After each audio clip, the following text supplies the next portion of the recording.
नमस्कार, मैं हूं आपके साथ पूर्णिमा मिश्रा। हमारे खास प्रोग्राम क्या कहते हैं नरेंद्र मोदी में आज आपको सुनवाएंगे प्रधानमंत्री मोदी का वो ऐतिहासिक भाषण जो उन्होंने 20 अप्रैल 2022 को गुजरात के गांधीनगर में दिया।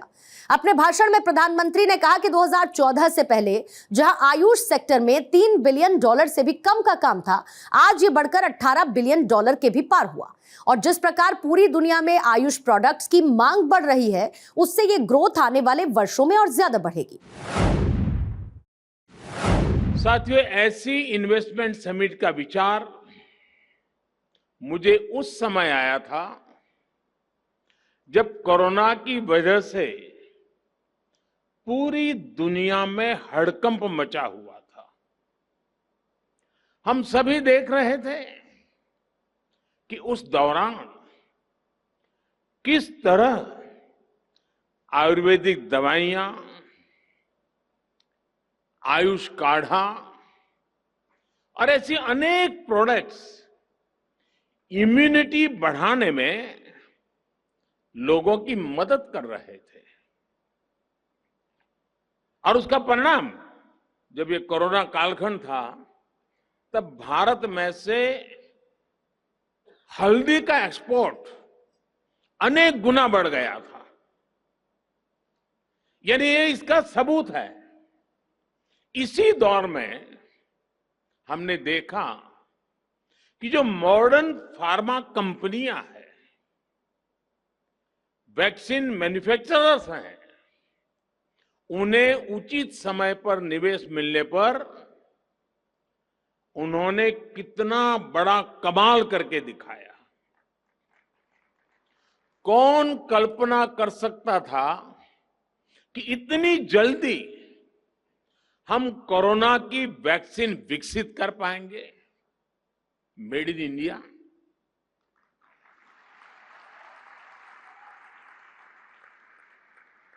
इनोवेशन और इन्वेस्टमेंट किसी भी क्षेत्र का सामर्थ्य कई गुना बढ़ा देता है। अब समय आ गया है कि आयुष क्षेत्र में भी इन्वेस्टमेंट को ज्यादा से ज्यादा बढ़ाए जाए। आज का ये अवसर, ये समिट, इसकी एक शानदार शुरुआत है।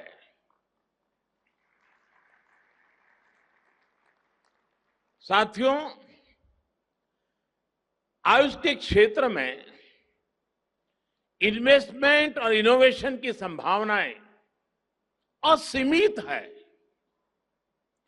आयुष दवाओं, सप्लीमेंट्स और कॉस्मेटिक्स के उत्पादन में हम पहले ही अभूतपूर्व तेजी देख रहे हैं। आपको जानकर के आनंद होगा, 2014 से पहले जहां आयुष सेक्टर में $3 बिलियन से भी कम का काम था, 14 से पहले $3 बिलियन से भी कम, आज ये बढ़कर $18 बिलियन को भी पार कर गया है। जिस प्रकार पूरी दुनिया में आयुष प्रोडक्ट्स की मांग बढ़ रही है, उससे ये ग्रोथ आने वाले वर्षों में और ज्यादा बढ़ेगी। नेशनल सप्लीमेंट्स हो, मेडिसिन्स का सप्लाई चेन मैनेजमेंट हो, आयुष आधारित डायग्नोस्टिक टूल्स हो या फिर टेलीमेडिसिन, हर तरफ इन्वेस्टमेंट और इनोवेशन की नई संभावनाएं हैं। साथियों, आयुष मंत्रालय ने ट्रेडिशनल मेडिसिन क्षेत्र में स्टार्टअप कल्चर को प्रोत्साहन देने के लिए कई बड़े कदम उठाए हैं। कुछ दिन पहले ही all India institute of Ayurveda के द्वारा विकसित की गई एक इंक्यूबेशन सेंटर का उद्घाटन किया गया है, जो स्टार्टअप चैलेंज आयोजित किया गया है। उसमें भी जिस प्रकार का उत्साह युवाओं में देखने को मिला है, वो बहुत ही एनकरेजिंग है। और आप सब मेरे नौजवान साथी तो ज्यादा जानते हैं कि एक प्रकार से भारत का स्टार्टअप का एक स्वर्णिम युग शुरू हो चुका है। एक प्रकार से भारत में आज यूनिकॉर्न्स का दौर है। साल 2022 में ही, यानी 2022 को अभी 4 महीने पूरे नहीं हुए हैं, साल 2022 में ही अब तक भारत के 14 स्टार्टअप्स यूनिकॉर्न क्लब में जुड़ चुके हैं। मुझे पूरा विश्वास है कि बहुत ही जल्द आयुष के हमारे स्टार्टअप से भी यूनिकॉर्न उभर कर सामने आएगा। साथियों, भारत में हर्बल प्लांट्स का खजाना है और हिमालय तो इसी के लिए जाना चाहता है। एक तरह से ये हमारा ग्रीन गोल्ड है। हमारे यहां कहा भी जाता है, अमंत्रम अक्षरम नास्ति, नास्ति मूलम अनौषधम। यानी कोई अक्षर ऐसा नहीं है जिससे कोई मंत्र न शुरू होता हो, कोई ऐसी जड़ नहीं है, जड़ी बूटी नहीं है जिससे कोई औषधि न बनती हो। इसी प्राकृतिक संपदा को मानवता के हित में उपयोग करने के लिए हमारी सरकार हर्बल और मेडिसिनल प्लांट्स के उत्पादन को निरंतर प्रोत्साहित कर रही है। साथियों, हर्ब्स और मेडिसिनल प्लांट का उत्पादन किसानों की आय और आजीविका बढ़ाने का अच्छा साधन हो सकता है। इसमें एम्प्लॉयमेंट जनरेशन का भी बहुत स्कोप है। लेकिन हमने ये देखा है कि ऐसे प्लांट्स और प्रोडक्ट्स का मार्केट बहुत लिमिटेड होता है, स्पेशलाइज होता है। बहुत जरूरी है कि मेडिसिनल प्लांट्स की पैदावार से जुड़े किसानों को आसानी से मार्केट से जुड़ने की सहूलियत मिले। इसके लिए सरकार आयुष ई मार्केट प्लेस के आधुनिकीकरण और उसके विस्तार पर भी बहुत तेजी से काम कर रही है। इस पोर्टल के जरिए हर्ब्स और मेडिसिनल प्लांट की पैदावार से जुड़े किसानों को उन कंपनियों से जोड़ा जाएगा जो आयुष प्रोडक्ट्स बनाती हैं। साथियों, आयुष प्रोडक्ट्स के निर्यात को प्रमोट करने के लिए भी बीते सालों में अभूतपूर्व प्रयास हुए हैं। दूसरे देशों के साथ आयुष औषधियों की परस्पर मान्यता पर बल दिया गया है।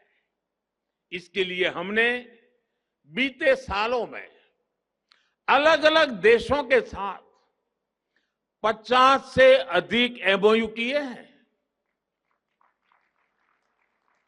हमारे Ayush experts bureau of Indian standards के साथ मिलकर आईएसओ स्टैंडर्ड्स विकसित कर रहे हैं। इससे आयुष के लिए 150 देशों से भी अधिक देशों में एक विशाल एक्सपोर्ट मार्केट खुलेगा। इसी तरह एफएसएसआई ने भी पिछले ही हफ्ते अपने रेगुलेशंस में आयुष आहार नाम की एक नई कैटेगरी घोषित की है। इससे हर्बल न्यूट्रिशनल सप्लीमेंट्स के उत्पादों को बहुत सुविधा मिलेगी। मैं आपको एक और जानकारी देना चाहता हूं। भारत एक स्पेशल आयुष मार्ग भी बनाने जा रहा है, जिसकी एक ग्लोबल पहचान बनेगी। भारत में बने उच्चतम गुणवत्ता के आयुष प्रोडक्ट्स पर यह मार्क लगाया जाएगा। ये आयुष मार्क आधुनिक टेक्नोलॉजी के प्रावधानों से युक्त होगा। इससे विश्व भर के लोगों को क्वालिटी आयुष प्रोडक्ट्स का भरोसा मिलेगा। हाल में बने आयुष एक्सपोर्ट प्रमोशन काउंसिल से भी निर्यात को प्रोत्साहन मिलेगा और विदेशी बाजार खोजने में मदद मिलेगी। साथियों, आज एक और घोषणा मैं आपके बीच कर रहा हूं। देश भर में आयुर प्रोडक्ट्स के प्रचार प्रसार के लिए, रिसर्च और मैन्युफैक्चरिंग को बढ़ावा देने के लिए हमारी सरकार आयुष पार्क का नेटवर्क विकसित करेगी। ये आयुष पार्क देश में आयुष मैन्युफैक्चरिंग को नई दिशा देगा। साथियों, हम देख रहे हैं कि मेडिकल टूरिज्म, आज भारत मेडिकल टूरिज्म के लिए दुनिया के कई देशों के लिए एक बहुत ही आकर्षक डेस्टिनेशन बना है। उस बात को ध्यान में रखते हुए मेडिकल टूरिज्म के इस सेक्टर में जहां इन्वेस्टमेंट की बहुत संभावनाएं है, हमने देखा है कि किस तरह केरल के टूरिज्म को बढ़ाने में ट्रेडिशनल मेडिसिन ने मदद की। ये सामर्थ्य पूरे भारत में है, भारत के हर कोने में है। हील इन इंडिया इस दशक का बहुत बड़ा ब्रांड बन सकता है। आयुर्वेद, यूनानी, सिद्धा आदि विद्याओं पर आधारित वेलनेस सेंटर्स बहुत प्रचलित हो सकते हैं। देश में तेजी से विकसित हो रहा आधुनिक कनेक्टिविटी इंफ्रास्ट्रक्चर इसको और अधिक मदद करेगा।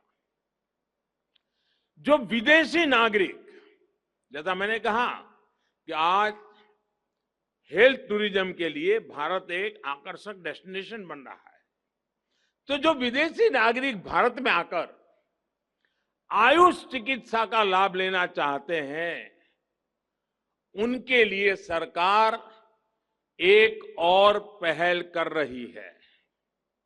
शीघ्र ही भारत एक विशेष आयुष वीजा कैटेगरी शुरू करने जा रही है।